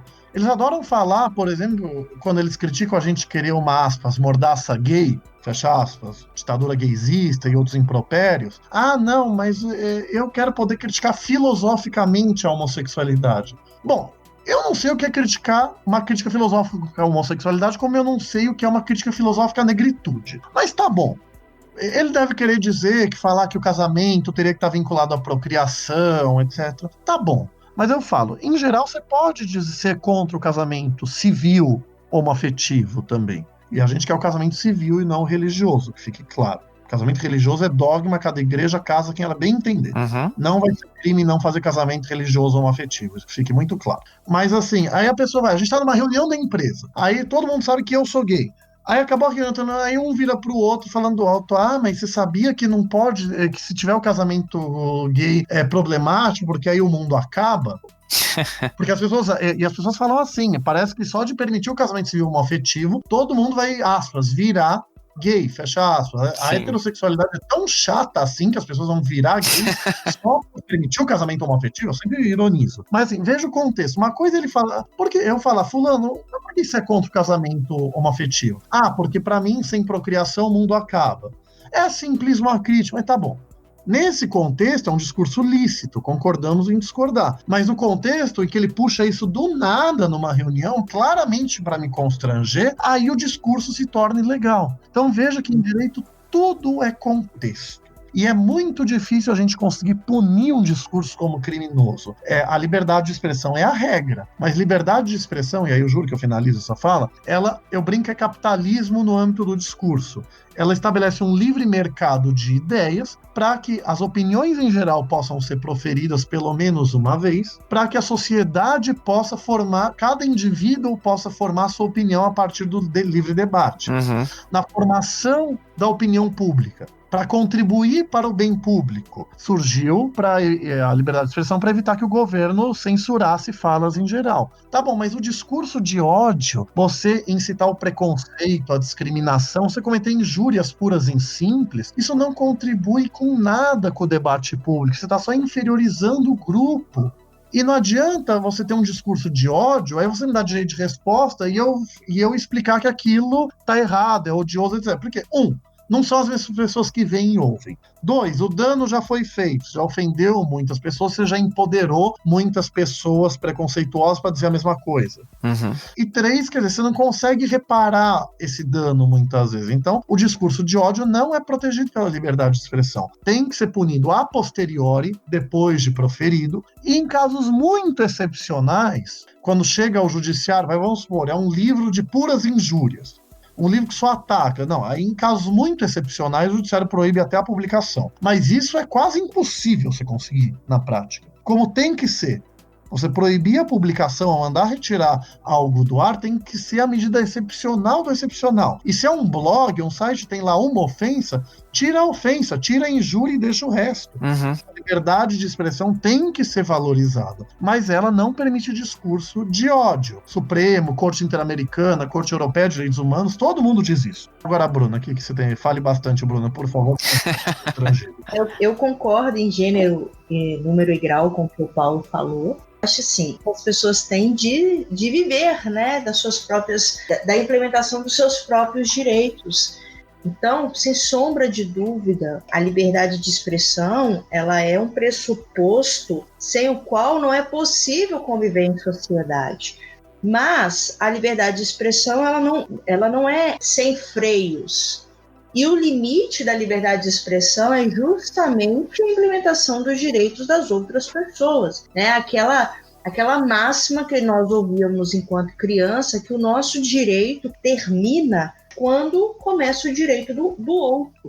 Então, eu acho incoerente, sobre o ponto de vista de ambos os lados, eu acho muito incoerente que a igreja queira dizer de forma ofensiva, né, o que um homossexual ou um transgênero tenha ou não que fazer, ou emitir opiniões em relação a esse grupo de pessoas, porque, e da mesma forma que nós, né, LGBTI+, digamos o que a igreja tem ou não, né, que fazer. Cada um no seu quadrado, como dizia uma música extremamente popular, respeitar os limites da individualidade sem querer pressupor ou querer impor as suas próprias concepções, né? Todo mundo convive tranquilamente em sociedade e os direitos estão sendo implementados. Claro que o Supremo Tribunal Federal não está amordaçando ninguém. O conceito de pecado é uma coisa extremamente pessoal. Você vê que conceito de pecado para uma denominação evangélica é uma, para outra denominação evangélica é outro, né? Se eu pegar de forma muito simples, assim, para algumas igrejas evangélicas beber é pecado. Para outras igrejas evangélicas, a Santa Ceia, lá, o vinho da Santa Ceia é de fato vinho, né? E as pessoas bebem de forma natural. Então, o que eu compreendo como pecado ou não é algo extremamente pessoal que advém da minha própria cosmovisão do que a Bíblia fala comigo ou não.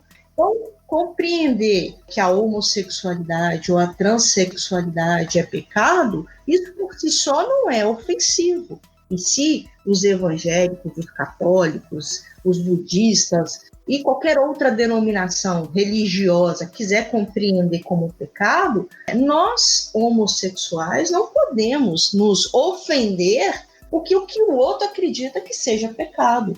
Mas é claro que se a partir desse discurso do pecado tiver violação de direitos fundamentais da população LGBTI+, aí você tem um ato ilícito, você tem um ato lesivo, e aí sim você tem que penalizar, porque o discurso da liberdade de expressão ele não é irrestrito, né? Vale para ambas as partes, né? Vale também para a população LGBTI+, claro, né?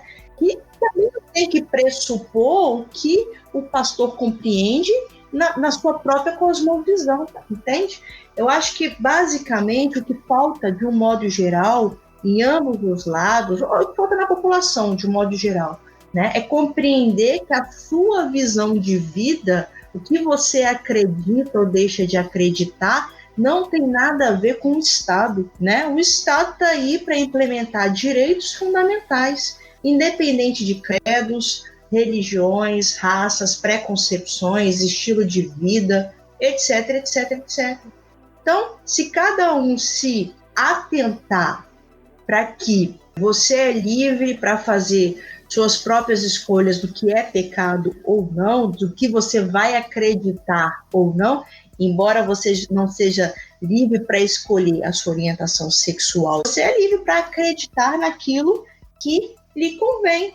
Então, se a igreja entende que é pecado, se uma denominação da igreja entende que é pecado, eles estão no direito deles de compreender e de fazer a hermenêutica da Constituição da forma como eles acharem melhor. O que não pode ser tolerado de forma alguma é que essa própria concepção da Bíblia seja utilizada para violar direitos fundamentais de outras pessoas, né? E ofender ou inflamar o discurso de ódio, ainda que indiretamente. Sim.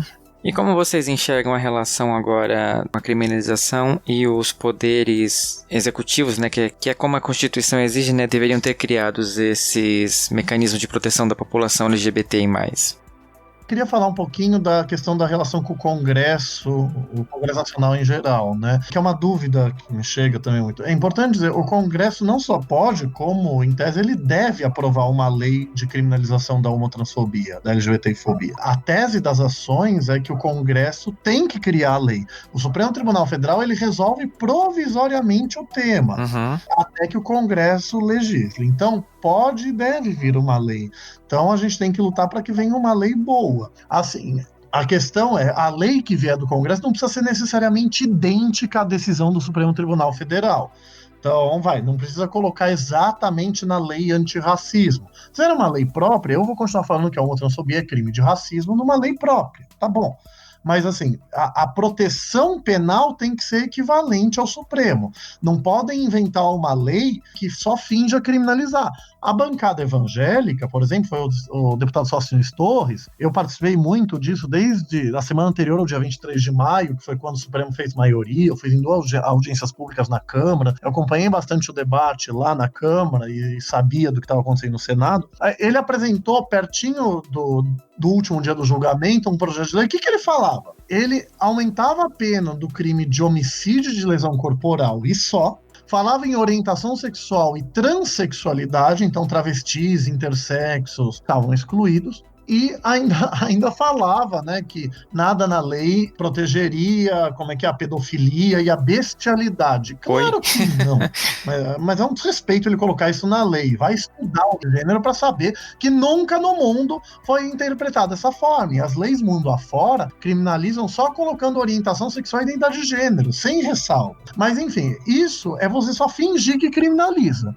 Se o Congresso aprovar uma lei com todas as vênias ridícula desse jeito, assim, essa lei vai valer porque ela fala e a decisão do Supremo vai continuar valendo a lei antirracismo porque não está na lei. Uhum.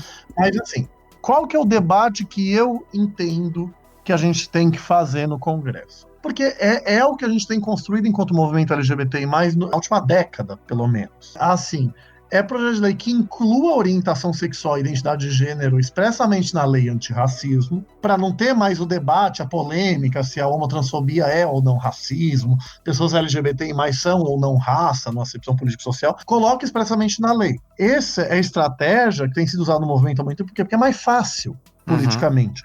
É mais simples você incluir um grupo numa lei que já pune a opressão a outros grupos do que criar uma lei própria. Você tinha um projeto de lei própria muito bom que era da Maria do Rosário, que era uma lei de crimes de ódio, que falava orientação sexual, identidade de gênero, sexo, pessoa com deficiência, pessoa idosa, etc. Vários critérios que não estão na lei antirracismo, mas essa lei foi um pouco alterada. Teve um substitutivo, é um projeto, ainda está tramitando na Câmara, para só incluir a homotransfobia no Código Penal, punindo a discriminação em geral e, a meu ver, tentando punir também o discurso de ódio. Mas assim, aí coloca no Código Penal. Bom, isso a gente carece um pouco mais de debate. Mas o que eu acho que a gente tem que fazer é incluir na lei antirracismo, orientação sexual e identidade de gênero, justamente para não acusarem a gente de querer privilégios, entre aspas, né? Quer dizer, não é privilégio que eu quero que a mesma proteção penal que você dá a outros grupos seja LGBTI. Uhum. Então, o crime de praticar, induzir ou incitar o preconceito ou a discriminação por raça, cor, etnia, procedência nacional, religião, colocar lá orientação sexual e identidade de gênero, aí a mesma coisa para todo mundo. O debate que a gente tem que ter com os religiosos é falar assim, eles querem colocar uma ressalva na lei. Isso já colocaram na lei estadual do Rio de 2015, tem na lei anti-homotransfobia dos Estados Unidos, assim, que é, falando de memória, basicamente falar que não constitui crime, não se aplica o crime, a manifestação respeitosa, às vezes regular, de liberdade de expressão, de religião, em crença, bom, dentro ou fora da igreja, ponto. Isso, em tese, é desnecessário. Porque no juridiquês, quer dizer, se um fato, ao mesmo tempo, se enquadra num tipo penal, num crime, mas ele, ao mesmo tempo, exercício regular de direito, esse fato não é considerado crime. É tipicidade, é crime material, por assim dizer, tipicidade material. Embora formalmente ele se enquadre no silogismo da lei, premissa maior, menor, conclusão. Vamos supor, o crime de injúria, tá lá escrito, ofender a dignidade ou o decoro de alguém. Em tese, um gay pode se sentir ofendido por alguém dizer que a homossexualidade é pecado. Falar, você gay, eu acho que comete pecado ao praticar a homossexualidade. Ele pode eventualmente se ofender com isso, mas isso não é crime. Por quê? Porque isso que ele se sentiu ofendido é exercício regular de liberdade religiosa, como a gente falou agora há pouco. Então, em tese, não precisava ter isso na lei. Mas aí eu escrevi em petições ao Supremo, falei a todo momento no Congresso, falei, olha, se eles querem um artigo de lei, em tese desnecessário, para acalmar o seu espírito, eu quero que acalme o meu espírito também. Tem que ter a ressalva da ressalva. Então, eles falando, ressalva. Manifestação regular de liberdade de expressão, religião, crença, etc., não constitui crime dentro ou fora da igreja. Aí, vírgula, e o Supremo fez essa vírgula. desde que não configure discurso de ódio. Assim entendido, o discurso de ódio como a incitação ao preconceito, à discriminação e à segregação e à violência.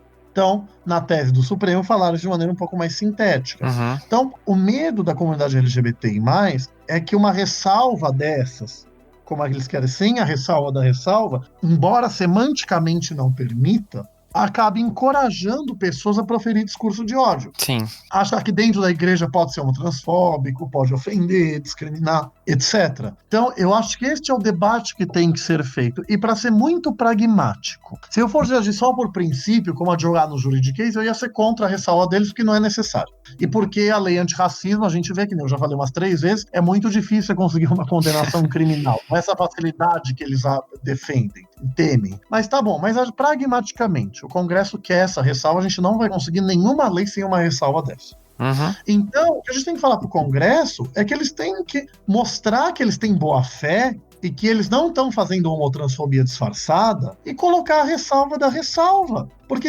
a CNBB, ela até proferiu lá, acho que ela queria tentar adiar o julgamento de novo, mas ela falou, olha, na igreja, estou parafraseando muito agora, mas nada na igreja defende a opressão, a discriminação contra homossexuais, etc. Pessoas LGBTI+.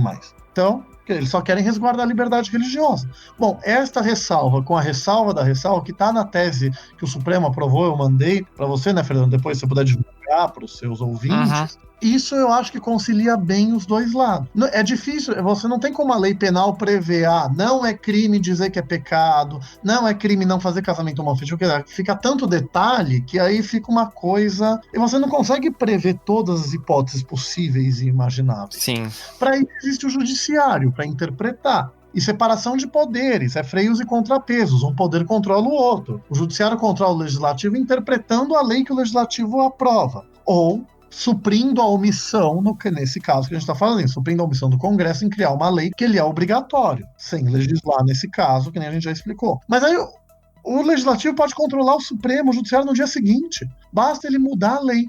Tem uma interpretação que ele não gosta, considerou uma conduta criminosa e ele acha que não tem que ser, é simples, altera a lei e coloca, não se considera crime. 2 pontos. Aí você especifica o que você quer. Mas você precisa de um conceito geral, tanto para criminalizar, praticar o preconceito, a discriminação, que aí você tem uma lei que especifica, né? Quer dizer, é você restringir, anular, inibir a prática de direitos que você permite que outras pessoas pratiquem, parafraseando bastante, mas e também para excluir, assim, quer dizer, para excluir a ilicitude. Uhum. Para excluir a ilicitude, falar liberdade de expressão e religião em exercício regular de direito. Perfeito, não dá para eu dizer quais são as práticas legítimas. Mas aí, da mesma forma, para dizer que não se aplica essa ressalva no discurso de ódio, que aí você diz que é incitar o preconceito, a discriminação, a violência, a segregação, etc. Então, este é o debate que a gente vai ter que ter no Congresso. E vamos ver se o Congresso vai querer. Eu falei muito no Supremo, falei que era irreal achar que o Congresso ia aprovar uma lei criminalizando a homotransfobia, sem o Supremo decidir terminar o julgamento, porque é um Congresso que nunca aprovou nada em nosso favor em 30 anos. Aí eu sempre falei, agora que o Supremo falou que a homotransfobia é racismo, é capaz do Congresso querer aprovar algo rápido. Sim. É que a gente tem reforma da Previdência, medidas polêmicas do governo federal, etc. Então tem muito tema polêmico no Congresso também. Uhum. Mas assim, o Supremo, vamos voltar um pouco, o Supremo regulamentou a greve do serviço público civil, mesmo a Constituição dizendo que tem que ter lei. Isso foi em 2007, faz 12 anos, até hoje o Congresso não aprovou uma lei de greve do serviço público, porque a lei de greve do serviço privado diz que não se aplica, o Supremo deu uma adaptada na lei de greve privada para se aplicar ao serviço público. Ele legislou ali, então está muito claro. É até uma das fontes do pedido do Supremo poder legislar, um pedido que foi rejeitado, vamos deixar claro. Uhum. Mas, enfim. Então, o Supremo, quando reconheceu a união homoafetiva como família, que aí, quer dizer, aí não tem uma obrigação de criar a lei, né? É uma questão de não discriminação. Aí não tem um artigo específico pedindo para criar a lei, como a gente defende que tem para criminalizar a homotransfobia. Mas o Supremo, lá em maio de 2011, ele falou que o Congresso, longe de estar inimigo, ele estava conclamado a legislar para criar uma lei que regulamente a união homoafetiva, com as especificidades que o Congresso supostamente achar que tenha que ter. E aí, se eles criarem uma besteira, a gente declara inconstitucional. Uhum. E até hoje o Congresso não criou essas leis. Sim. Então tem que ver se o Congresso vai vai ter interesse mesmo, porque eles blefam muito. Eles ficam gritando, isso é competência nossa, o Supremo não pode, isso é um absurdo, isso é não sei o quê, mas na prática eles não aprovam lei em contrário. O Congresso não pode suspender decisão judicial. Eles ameaçaram escolher uma afetiva, eles ameaçam isso sempre.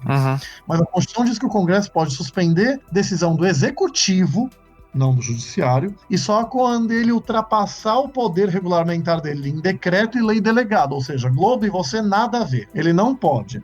Eu brinco, é divertido. O Congresso suspende uma decisão do Supremo, eu vou entrar com uma ação no Supremo no dia seguinte. Aí o Supremo vai decidir se a decisão anterior dele ou não foi inconstitucional. A mesma composição do tribunal. Então, eu acho que o Congresso tem um pouco noção do ridículo para não aprovar uma coisa dessa. Sim. Então, tudo isso para falar que talvez o Congresso não crie lei nenhuma e aceite. Mas se ele criar uma lei, vai ter que ser uma lei que não necessariamente idêntica à decisão do Supremo, vai ter que ter uma proteção eficiente. Não só punindo a violência física, o homicídio, mas punindo a discriminação e o discurso de ódio, que, como eu falei, não são punidos no Código Penal. O crime de constrangimento ilegal supõe violência ou grave ameaça, não é qualquer discriminação que é crime pelo Código Penal, para falar disso também. E a injúria abarca só o indivíduo e não ofensa à coletividade, como eu já falei. Aí já me falaram, um jornalista me falou, mas e se aprovarem uma lei penal dizendo que só a violência física é crime? Bom, ele vai ter que ter um artigo de lei dizendo isso. Se fizerem isso, eu entro no Supremo para declarar inconstitucional. Se fizerem uma lei ridícula, eu vou defender, a gente vai para o Supremo de novo, para falar que a lei antirracismo continua se aplicando em tudo que a lei ridícula não se aplica. Porque o Congresso tem que ter boa fé. Ele tem que criminalizar de verdade. E olha que coisa, o Sóstenes Torres, nesse projeto que eu falei, ele falou, não, isso é o máximo que a bancada evangélica me autorizou a ir. E para ele, o Supremo teria que respeitar isso. Com todo respeito, ele que tem que respeitar a autoridade da decisão do Supremo, que mandou ter uma proteção eficiente à população LGBTI+. Então, vai ter que ter o debate no Congresso, a gente vai lutar por uma lei eficiente, e na minha opinião, tanto por uma questão de princípio, homotransfobia ser racismo, mas por uma questão estratégica, é mais fácil, e é o que o Supremo falou, vamos aprovar uma lei que coloque orientação sexual e identidade de gênero na lei antirracismo, que são os projetos de lei desde 2001, tirando esse da Rosário de 2014, todos os projetos propostos com o aval do movimento pediram isso, então essa é a nossa construção histórica enquanto movimento pela criminalização, e dialogando com a ressalva deles. Tem a ressalva da liberdade religiosa de expressão, tem que ter a ressalva da ressalva, desde que não configure discurso de ódio. Esse acho que é o debate, então, que a gente tem, é o que eu tenho defendido enquanto ativista do movimento. Eu sou ativista, sou advogado, sou gay, com muito orgulho, então sou o G da sigla, acho que a gente faz parte do movimento LGBTI desde 2009, e eu acho que, então, a gente tem que participar do debate político também. Com certeza. Então é isso, né, gente? Na verdade, assim, essa criminalização por parte do STF foi um primeiro passo necessário, que demorou muito, mas finalmente aconteceu. E agora a gente vai ter que esperar do futuro, né? Infelizmente, de um país que parece caminhando para um esquema muito conservador, para ver o que vai acontecer no futuro. Mas pelo menos a gente tem hoje a quem recorrer uma coisa muito mais sólida. E esse episódio, né, no momento que você está ouvindo ele, a lei então ela passa a entrar em vigor 100% no dia 13 de julho. A gente tem todo um longo caminho para seguir, mas temos o primeiro passo. E Paulo, eu, como gay, eu quero te agradecer por ter encabeçado, né, ter levado adiante essa proposta para a gente chegar onde a gente chegou hoje. Muito obrigado. Eu fico muito feliz por isso. Eu falei, né, que recebi muita manifestação de carinho, apoio, agradecimento. Eu fico muito feliz quando o meu trabalho, além de gerar um fruto tão positivo, né, eu acho que a ficha ainda não caiu, né, para mim. Porque eu fui citado no Valdemir Celso de Mello 8 vezes, né? Quer dizer, fico muito feliz e emocionado como militante, como advogado, então agradeço o agradecimento. É um enorme prazer. Se joga. E no Se Joga do episódio de hoje, então, a gente vai deixar, como sempre, as nossas indicações para você, ouvinte, né, ter a sua lição de casa. A minha indicação, eu vou fazer uma coisa um pouco diferente do que eu tenho feito nos últimos episódios, eu vou indicar algo que não tem tão a ver com o tema, que se você não ouviu, seja gay ou não, você tem obrigação moral e cívica de assistir o clipe novo da Madonna, o God Control. A música faz parte do álbum novo dela, que é o Madame X, e ela faz uma reflexão muito grande sobre a questão do armamento nos Estados Unidos, mas que infelizmente está se aplicando muito essa conversa aqui no Brasil também. Mesmo que você não entenda inglês, não importa. pare agora, vá pro YouTube e assista o clipe. E principalmente, reflita sobre a mensagem que essa mulher está dando pro mundo. Essa é a minha indicação de hoje para você. E convidados, o que vocês sugerem para nossa audiência? Eu sugiro um filme que eu vi recentemente, que é Elisa e Marcela, que tem bastante essa discussão sobre a liberdade religiosa e a implementação dos direitos fundamentais das pessoas LGBTI+, principalmente porque este é o primeiro e único casamento realizado na Igreja Católica. Casamento lésbico, né? Perfeito. E olha, filme, seriado, me deu um branco agora, né? Novo eu não vou falar. Então, eu achei maravilhoso um filme, acho que do ano passado, né? Com Amor, Simon, que é um filme muito bonitinho. Eu brinco que é homossexualidade para iniciantes, né? Quer dizer, o adolescente descobrindo um amor gay, muito bonitinho. Eu acho que é um filme, hoje quero voltar sozinho também, não é? São filmes muito bons, eu acho, para as pessoas, para quem é de fora do movimento, entender um pouco. E eu acho assim também, a gente precisa de filmes mamão com açúcar também, né? Chega de filme de homotransfobia, as pessoas LGBT mais sofrendo, etc. A gente precisa de filme com final feliz, e são filmes muito bonitinhos que ajudam a gente a construir autoestima. E eu vou recomendar também, né, culpa do meu maravilhoso namorado que me viciou, RuPaul's Drag Race, né? Quer dizer, ajuda. Acho que vale a pena assistir também para gente poder se distrair, relaxar um pouco. E o bacana do RuPaul's é a história que tem por trás, gente. Você não assiste, além de ser uma competição de drag, você mergulha na personalidade das pessoas. Então a gente vê que o externo nem sempre reflete o interno. Muitas vezes contam casos de discriminação, opressão em alguns episódios, né? Quer dizer, então você acaba tendo, a RuPaul é bem engajada politicamente, né? Quer dizer, nas últimas eleições norte-americanas conclamou a comunidade a fazer um voto progressista, né? Quer dizer, então, embora seja 99% lazer, tem o seu 1%, 1 a 10% de ativismo de vez em quando. É muito legal. Com certeza. Pink Honey.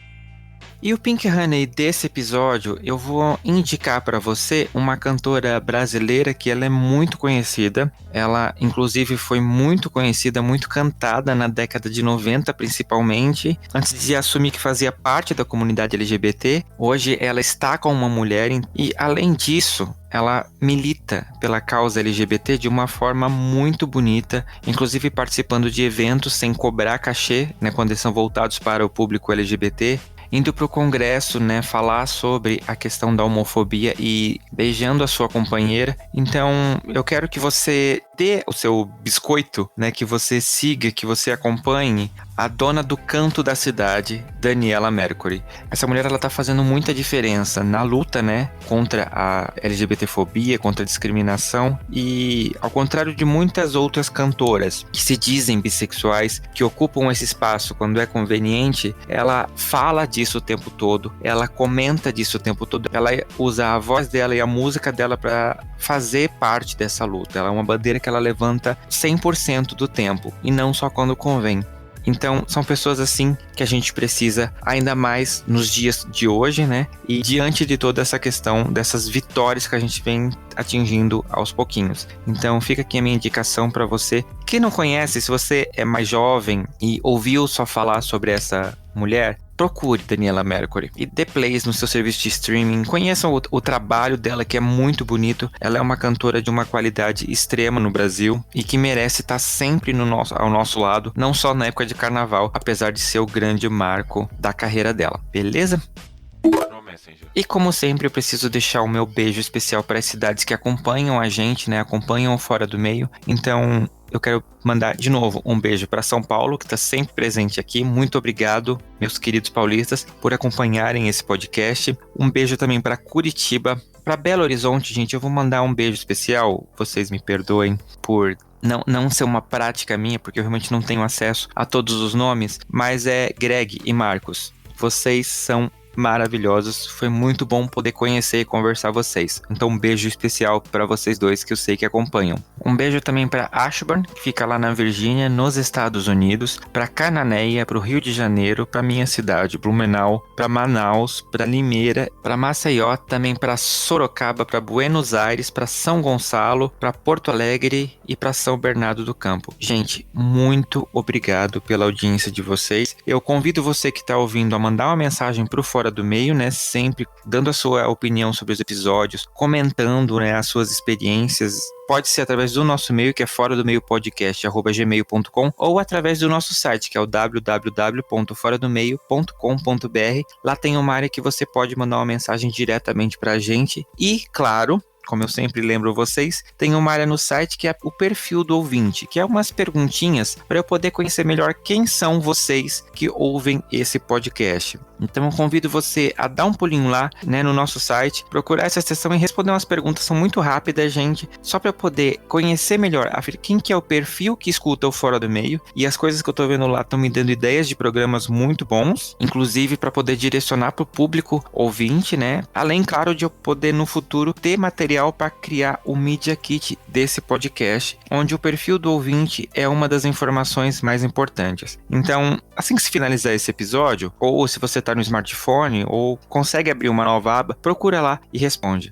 Vai me ajudar muito. Então, estou contando com vocês. Pessoal, como que o pessoal encontra vocês na internet, nas redes sociais? Eu tô como Paulo Iotti, IOTTI, né? Tanto no Instagram quanto no Facebook, principalmente no Instagram. Até tenho Twitter, mas quase não uso. No Instagram, Facebook, eu uso de maneira política para você, com todas as novidades, atuações que eu tenho feito. Eu tenho uma ONG também, né, que eu sou o diretor-presidente, eu faço parte de uma ONG, o Grupo de Advogados pela Diversidade Sexual e de Gênero, é GADVS, então é gadvs.com.br, onde a gente coloca também nossas atuações no site. E é isso, no meu Instagram tem um link, né, com os meus livros, né? Eu tenho 2 livros publicados, que chama Manual da Homoafetividade, da Possibilidade Jurídica do Casamento Civil, da União Estável e da Adoção por Casais Homoafetivos, tá na 3ª edição. E o livro da minha tese de doutorado, que chama Constituição Dirigente, que tem um pós-fácil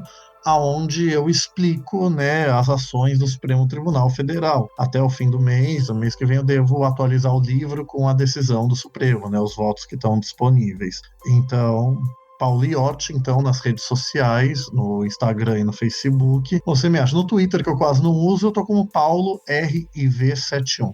Perfeito. E Bruna? Conhecer o nosso trabalho, basta entrar no Instagram, Facebook, YouTube, bicha_da_justica e no site www.bichadajustica.com. É isso. Eu amei Bicha da Justiça, viu? Amei, né? Quer dizer. Obrigada. Aqui da Comissão de Diversidade Sexual e de Gênero da OAB de São Paulo, a Marina Ganzaroli, ativista lésbica, maravilhosa, feminista, ela fala, a gente vai criar o OABichas.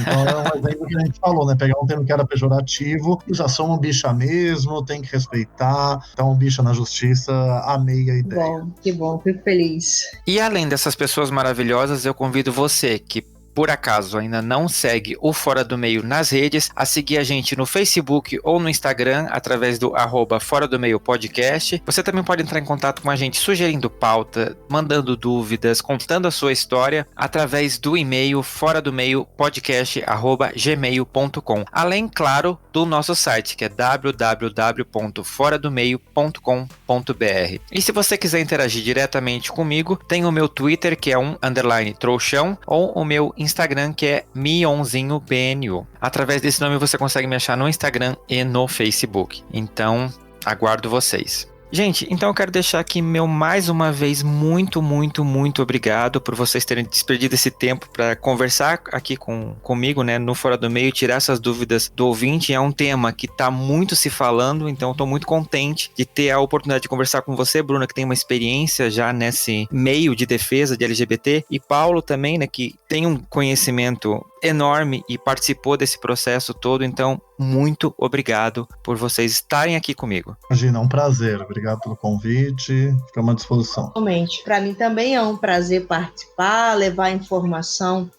para a população de um modo geral. Esse é o nosso trabalho e estamos à disposição. Só chamar nas redes sociais que nós conversamos com todo mundo. Maravilha. É isso então, gente. Eu aguardo você, ouvinte, no próximo episódio desse podcast Fora do Meio. Não deixe de mandar sua mensagem pra gente e até a próxima. Tchau, gente. Obrigada, um abraço. Então, tchau.